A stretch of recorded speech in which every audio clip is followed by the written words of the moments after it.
어느 날 문득 깨달았습니다. 내 아이를 품에 안고 있어도 그 온기가 오롯이 제 것이 아니라는 사실을요. 돕겠다는 선이라는 이름 뒤에 숨어 시어머니는 긴 시간 동안 야금야금 제 영역을 갉아먹고 있었어요. 현관문 앞을 서성이는 그림자가 집착의 증거라는 걸 알았을 땐 이미 저는 제 집에서조차 이방인이 되어 있었어요. 엄마라는 당연한 이름을 되찾기 위해 제가 마주해야 했던 기괴하고도 서늘한 진실을 이야기해 보려 합니다. 안녕하세요. 사연 말아주는 남자입니다. 소중한 이야기를 들려드리기 전에 지금 어디에서 듣고 계신지 지역이나 계신 곳을 댓글로 알려주시고 무료인 구독, 좋아요 눌러주시면 그곳으로 행운이 가득 깃들기를 바라겠습니다. 오늘 사연 시작합니다. 안녕하세요. 제 이름은 김미양입니다. 맞벌이를 하며 아이 하나를 키우고 있는 평범한 직장인이지요. 결혼 후 줄곧 시어머니와는 적당한 거리를 두며 지내왔다고 믿었습니다. 아이가 생기고 복직을 고민하던 시기에 시어머니는 먼저 손을 내미셨어요. 얘야, 남의 손에 애 맡겨서 뭐하니? 내가 옆 동으로 이사 갈 테니 출근할 때 나한테 맡기고 가라. 그게 너도 편하고 애한테도 좋지 않겠니? 그 호의가 비극이 시작이 될 줄은 꿈에도 몰랐습니다. 시어머니는 저희 집과 도보로 5분 거리인 옆동으로 이사를 오셨어요. 그때부터 제 일상은 서서히 뒤틀리기 시작했어요. 어느 날인가 어린이집에서 연락이 왔어요. 아이가 가벼운 철거상을 입었다는 내용이었는데 선생님의 말씀이 이상했습니다. 어머님, 아까 첫 번째 보호자로 등록된 할머니님께 먼저 연락드리고 조치 다 취했습니다. 할머니께서 엄마는 바쁘니까 본인한테 먼저 연락하라고 신신당부하셨거든요. 심장이 덜컥 내려앉았습니다. 확인해보니 시어머니는 제가 모르는 사이에 어린이집 비상 연락망 1순위를 본인 번호로 바꿔놓으셨더라군요. 간식을 수시로 돌리며 선생님들과 유대감을 쌓은 덕이었습니다. 어린이집 안에서 아이의 진짜 보호자는 제가 아닌 시어머니가 되어 있었죠. 퇴근 후 아이를 데리러 시댁이 가면 풍경은 늘 한결 같았어요. 시어머니는 안방문을 꼭 닫은 채 아이와 둘이서만 시간을 보내고 계셨거든요. 어머니, 좋았어요. 이제 아이 데리고 갈게요. 제가 문 밖에서 조심스럽게 말하면 시어머니는 한참 뒤에야 몸을 빼꼼히 열며 속삭이듯 말씀하셨죠. 이제 막 잠들었다. 지금 깨우면 밤에 고생해. 그냥 너희 집에 가서 쉬다가 밤늦게 남편이랑 같이 와서 데려가라. 결국 저는 제 아이의 얼굴도 보지 못한 채 텅 빈 집으로 돌아와야 했어요. 밤늦게야 남편과 함께 잠든 아이를 업어올 때면 시어머니는 꼭 한마디를 덧붙이셨어요. 돈 버느라 애 볼 시간도 없는 사람이 뭘 알겠냐만. 애가 할머니 손길을 훨씬 편해한다. 너만 보면 애가 긴장을 하더라고. 그 말은 비수가 되어 꽂혔어요. 남편에게 서운함을 토로해봐도 돌아오는 대답은 늘 똑같았어요. 어머니가 종일 봐주시느라 고생하시는데 사소한 걸로 예민하게 굴지 마. 당신 편하자고 옆동으로 모신 거 아니었어? 그렇게 제 목소리는 집안에서 서서히 지워져 갔어요.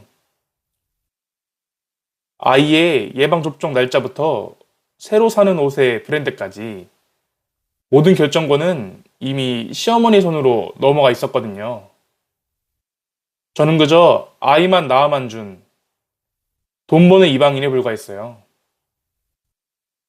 아이가 어린이집에 다니기 시작하면서 시어머니 행동은 이해할 수 없는 집착으로 변질되었습니다. 맞벌이 부부인 저를 대신해 아이를 하원시켜주는 건 감사한 일이었지만 어느 순간부터 상식 밖의 일들이 벌어졌거든요. 제가 가끔 업무가 일찍 끝나 아이를 직접 마중 나가겠다고 하면 시어머니는 유독 예민하게 반응하셨어요. 얘야, 오늘은 애가 할머니랑 먼저 놀고 싶다고 전화가 와서 내가 벌써 데려왔다. 애가 더 기다리다가 지쳐서 할머니 보고 싶다고 울기에 내가 서둘러 움직였어. 아이는 정말 제가 오는 것보다 할머니와 함께 있는 것을 더 원하고 있는 걸까요? 엄마로서의 자괴감과 소외감이 제 마음을 시커먼 멍처럼 물들어갔습니다. 그러던 어느 날 평소보다 1시간이나 일찍 퇴근하게 된 저는 깜짝 선물해 주려 아이를 마중 나갔어요. 아파트 단지에 들어서서 저희 집 동 입구에 다다랐을 때 저는 제 눈을 의심했습니다.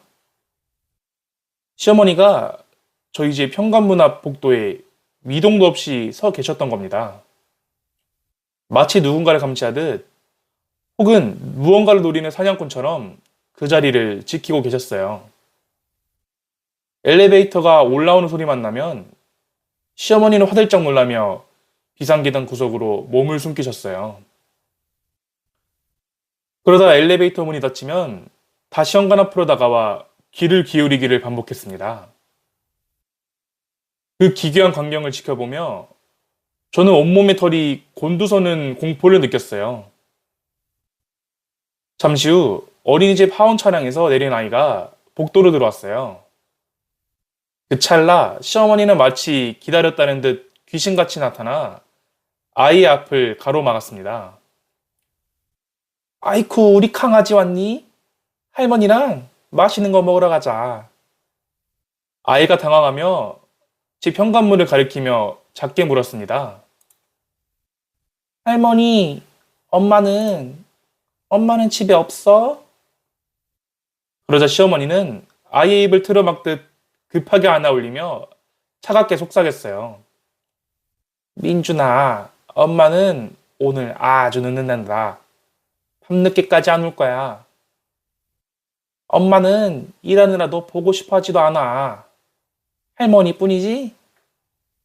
아이는 겁에 질린 표정으로 시어머니의 목에 매달렸고, 시어머니는 아이를 거의 낚아채듯 엘리베이터로 밀어 넣었어요. 저는 그 자리에 얼어붙어 한 걸음도 움직일 수 없었어요. 시어머니는 제가 퇴근하고 돌아오는 그 짧은 틈조차 허락하지 않았던 겁니다. 아이에게 제가 바쁘고 무심한 엄마로 기억되도록 치밀하게 설계된 연극이었어요. 그날 저녁 퇴근한 남편에게 낮에 본 광경을 울먹이며 털어놓았어요. 여보, 어머니가 우리 집 현관 앞에 숨어서 기다리다가 애를 가로채 가셔. 애한테 내가 안 올 거라고 거짓말까지 하시는데 이건 정말 정상이 아니야. 하지만 남편의 반응은 냉담하다 못해 잔인했어요. 당신 요즘 피곤해서 헛것 본 거 아니야? 어머니가 오죽 애가 예쁘면 그러시겠어. 노인네가 외로워서 그러시는 걸 왜 그렇게 범죄 취급을 해? 당신도 참 유별나다. 애 봐주는 사람이 있는 게 얼마나 고마운 일인데 그래. 남편의 방관 속에서 제 목소리는 다시금 찻잔 속의 폭풍처럼 잦아들었어요. 시어머니는 제 품에서 아이를 물리적으로 낚아채는 것을 넘어 엄마라는 이름의 의미마저 낚아채고 있었어요. 매일 하원 시간마다 현관 앞을 서성이던 그 그림자는 이제 제 삶 전체를 덮쳐오고 있었어요. 불길한 예감은 틀리지 않았고 그 기괴한 집착은 결국 아이의 건강까지 위협하는 결정적인 사건으로 이어지게 됩니다. 평온했던 일상이 비명도 지르지 못한 채 무너져 내린 건 어느 비 내리는 오후였어요. 회사에서 한창 업무에 집중하고 있을 때 어린이집 선생님에게서 다급한 목소리로 연락이 왔어요. 어머니, 아이가 갑자기 열이 39도까지 올라서요. 지금 할머님이 데려가셨는데 알고 계시죠? 심장이 덜컥 내려앉았어요. 아이가 아픈데 왜 제게는 아무런 연락도 없었을까요? 당황한 저는 곧장 시어머니께 전화를 걸었지만 수십 통을 걸어도 연결되지 않았어요. 불길한 예감에 손끝이 떨려왔고 저는 곧장 시댁으로 달려갔어요. 헐덩이며 도착한 시댁 현관문 앞에서 저는 미친 듯 배를 누르고 문을 두드렸어요. 어머니, 저예요. 애가 아프다면서요. 문 좀 열어주세요. 하지만 안에서는 아무런 대답도 들리지 않았습니다. 분명히 안에서 아이의 가냘픈 신음과 기침 소리가 새어 나오는데도 말입니다. 한참을 두드린 끝에야 굳게 닫혔던 문이 아주 살짝 현관 체인에 걸린 채 열렸어요. 그 틈으로 보인 시어머니의 눈빛은 제가 알던 인자한 할머니의 것이 아니었어요. 얘야, 왜 이렇게 소란이니? 애 지금 겨우 잠들었으니까 그냥 돌아가라. 어머니, 애가 고열이라면서요. 병원부터 가야죠. 제발 문 좀 열어주세요. 제 절박한 외침에도 시어머니는 오히려 싸늘한 미소를 지으며 대답했어요. 네가 애를 부실하게 키워서 아픈 거다. 돈 번다고 쏘다니느라 애 건강 하나 못 챙기는 주제에 내가 내 새끼 고친다는데 네가 왜 난리냐? 너 들어오면 애 정신 사나우니까 얼른 가. 시어머니는 말을 마치자마자 제 손을 뿌리치고 문을 쾅 닫아버리셨어요. 문 밖에서 들리는 아이의 울음소리를 들리며 저는 묵도 차가운 바닥에 주저앉아 통곡했습니다. 이 관계에서 저는 엄마가 아닌 그저 아이를 낳아준 이방인에 불과했던 사실이 뼈저리게 다가왔기 때문이에요. 뒤늦게 달려온 남편을 불러 겨우 문을 강제로 열고 들어갔을 때 거실 풍경은 처참했어요. 아이는 해열제만 잔뜩 먹은 채 축 늘어져 있었고 시어머니는 그 옆에서 기괴한 주문 같은 말만 반복하고 계셨어요. 응급실로 향하는 차 안에서 정신을 차린 아이가 제 바지춤을 꼭 쥐며 울먹였습니다. 엄마, 할머니가 엄마는 나 싫어해서 늦게 오는 거래. 할머니 말 안 들으면 엄마 다시는 못 본대. 그 한마디에 제 심장은 갈기갈기 찢겨나갔어요. 시어머니는 아이에게 저에 대한 공포심과 불신을 심어주며 본인에게만 집착하도록 세뇌해왔던 겁니다. 의사 선생님은 아이의 정서가 극도로 불안정하다며 심각한 경고를 하셨어요. 어머니, 아이가 겪는 스트레스가 신체적 고통보다 더 큽니다. 환경을 당장 바꾸셔야 해요. 그제야 번쩍 정신이 들었습니다. 나이든 시어머니와의 불화, 남편과의 갈등, 당장 닥쳐올 경제적 불안감이 파도처럼 밀려왔지만 상관없었어요. 이대로 더 산다면 저는 아이의 손을 영영 놓치게 될 것 같았거든요. 저는 아이의 뜨거운 이마를 짚으며 다짐하고 또 다짐했습니다. 어머니의 기괴한 집착과 남편의 비겁한 방관으로부터 내 아이를 반드시 구해내겠다고 말입니다. 그날 밤 저는 처음으로 시어머니의 전화를 차단하고 남편을 향해 싸늘하게 말했어요. 선택해. 당신 어머니야. 아니면 우리 아이야. 남편은 여전히 입을 닫았지만 제 결단은 이미 칼날처럼 예리하게 갈려 있었어요. 그날 밤 이후 저의 눈빛은 완전히 달라졌습니다. 아이가 응급실에서 떨며 내뱉은 말들은 제 심장을 차가운 얼음 송곳으로 찌르는 것 같았거든요. 어머니의 집착이 사랑이 아니라 학대였다는 사실을 깨닫자 그동안 참아온 인내는 도끼로 변했어요. 저는 가장 먼저 시어머니 몰래 현관 앞 복도를 비추는 소형 카메라를 설치했습니다. 며칠 뒤 카메라에 찍힌 영상들은 상상보다 훨씬 기괴하고 잔인했어요. 하원 시간 10분 전부터 벽 뒤에 딱 붙어 숨을 죽이고 기다리는 시어머니의 모습. 아이가 엘리베이터에서 내리자마자 낚아채듯 안아 올리며 제 욕을 속상이는 장면. 아이가 집으로 들어가겠다고 발버둥을 쳐도 억지로 끌고 가는 모습까지 고스란히 담겨 있었어요. 저는 그 영상들을 보며 손을 부들부들 떨었지만 단 한 방울의 눈물도 흘리지 않았어요. 이제는 슬퍼할 때가 아니라 싸워서 이겨야 할 때라는 걸 본능적으로 알았기 때문이에요.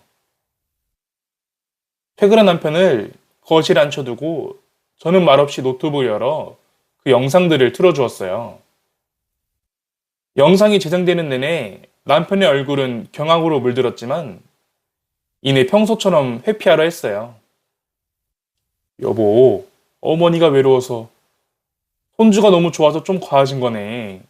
좋게 말로 하자. 남편의 그 비겁한 목소리를 듣는 순간 제 안에 마지막 기대가 힘없이 끊어지는 소리가 들렸어요. 여보, 이건 사랑이 아니야. 이건 당신 어머니가 우리 애를 망치고 있다는 증거야. 당신 눈에는 이 기괴한 매복과 세뇌가 그저 과한 애정으로만 보여? 저는 미리 작성해둔 이혼 서류와 별거 통보서를 남편의 코앞에 내던졌어요. 선택해. 당신 어머니의 병적인 집착을 끊어내고 우리 가족을 지킬 건지, 아니면 어머니 아들로 살 건지. 나는 내 애를 위해서라면 당신도, 당신 어머니도 내 인생에서 도려낼 준비가 됐어. 제 서슬퍼런 기세에 눌린 남편은 차마 입을 떼지 못한 채 고개를 숙였어요. 다음날 아침, 저는 가장 먼저 현관문의 비밀번호를 바꾸고 도어락의 지문 등록을 전부 삭제했어요. 그리고 시어머니에게 영상 링크와 함께 짧지만 단호한 메시지를 보냈어요. 어머니, 앞으로 저희 집 근처나 아이 하원길에 나타나지 마세요. 한 번만 더 애를 가로채거나 근처에서 목격되면 유괴하고 미성년자 약취 요인으로 신고하겠어요. 이미 변호사와 상담을 마쳤고 그 영상들이 증거가 될 거예요. 다시는 며느리 도리 따위 찾지 마세요. 메시지를 보내자마자 시어머니로부터 수십 통의 전화가 걸려왔지만 저는 단 한 통도 받지 않았어요. 어머니의 발작적인 집착이 제 문을 두드리기 시작할 거라는 걸 알았지만 두렵지 않았어요. 좁은 집으로 이사를 가고 경제적으로 고달파질지언정 아이의 영혼을 파는 짓은 더 이상 할 수가 없었습니다. 저는 아이의 어린이집에도 직접 찾아가 비사 연락망을 제 번호로만 다니라 하고 단호하게 말했어요. 앞으로 제 허락 없이는 그 누구에게도 아이를 인도하지 마세요. 책임은 제가 집니다. 집으로 돌아오는 길, 저는 난생 처음으로 제 삶의 주도권을 꽉 쥐고 있다는 해방감을 느꼈어요. 폭풍 전야의 정막에 흐르는 거실에서 저는 아이를 꼭 껴안으며 나지막하게 속삭였어요. 걱정하지 마. 이제 그 누구도 너를 엄마에게서 뺏어가지 못해. 엄마가 다 지켜줄게. 비밀번호가 바뀐 것을 안 시어머니는 예상대로 가만히 있지 않았어요. 어느 날 저녁, 복도가 떠날 듯한 고함과 함께 문을 발로 차는 소리가 들려왔어요. 애미야, 네가 감히 나를 유괴범 취급을 해? 당장 문 열어라. 내 손주 내놔라. 시어머니는 복도에 주저앉아 통곡하며 지나가는 이웃들에게 들으라는 듯 연기를 시작했어요. 세상에 이런 법이 어딨어. 그동안 애지중지 키워준 시애미를 며느리가 문전박대하네. 평소 시어머니의 헌신적인 모습만 봤던 이웃들이 하나둘 문을 열고 수근거리기 시작했어요. 예전에 저였다면 창피하며 얼른 문을 열고 시어머니를 달랬겠지만 이제는 달랐어요. 저는 미리 준비해둔 인터폰 스피커를 복도 전체에 울려 퍼지게 크게 틀었어요. 그 안에서는 며칠 전 녹음된 시어머니의 서슬퍼는 육성이 흘러나왔습니다. 민준아, 네 엄마는 너 같은 거 이제 신경도 안 써. 할머니 말 안 들으면 엄마 다시 못 보게 할 거야. 처녀는 애 낳은 거 말고는 한 게 뭐가 있다고 유세를 떨어. 꼴도 보기 싫다야. 복도를 가득 채운 기괴하고 도끼 어린 음성에 사람들의 시선이 순식간에 차갑게 식었어요. 자신의 실체가 낱낱이 공개되자 시어머니는 당황한 기색을 감추지 못하고 도망치듯 자리를 피했어요. 그 뒷모습을 보며 저는 그동안 묵은 체중이 내려가는 것이 아니라 기나긴 전쟁의 끝을 실감했어요. 그 길로 저는 시댁 옆동을 떠나 아주 멀리 떨어진 조용한 동네로 이사를 마쳤습니다. 남편을 끝내 어머니와 인연을 끊지 못했지만 더 이상 집안일에 어머니를 끌어들이지 않겠다는 서약서를 썼어요. 이제 제 퇴근길에는 더 이상 기괴하게 매복해 있는 검은 그림자가 없습니다. 멀리서 하원 차량이 도착하면 아이는 저를 발견하자마자 환하게 웃으며 달려와 제 품에 안겨요. 엄마, 오늘 회사에서 무슨 일 있었어? 나 엄마 진짜 보고 싶었어. 아이를 꽉 껴안으면 전해지는 보드랍고 따뜻한 온기. 이것이 제가 그토록 갈구하던 엄마의 무게였어요.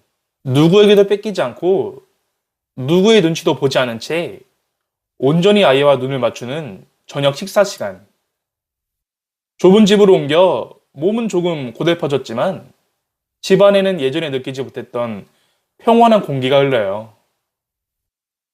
시댁 식구들은 여전히 저를 천하의 배은망덕한 며느리로 욕하며 난리를 칩니다. 하지만 저는 흔들리지 않아요. 가짜 사랑으로 아이의 영혼을 가두었던 그 그림자 속으로 다시는 돌아가지 않을 거예요. 누구에게도 빼앗기지 않는 엄마라는 이름. 늦었지만 이제야 진짜 제 삶이 시작되었어요. 내 아이의 손을 잡고 걷는 이 평범한 하원길이야말로 제가 찾은 가장 완벽한 천국입니다. 여러분이라면 미양 씨와 같은 상황에서 어떤 선택을 하셨을까요? 여러분의 생각을 댓글로 남겨주세요. 그리고 사연의 주인공을 위한 따뜻한 응원의 한 말씀도 같이 부탁드릴게요. 사연 말아주는 남자였습니다. 감사합니다.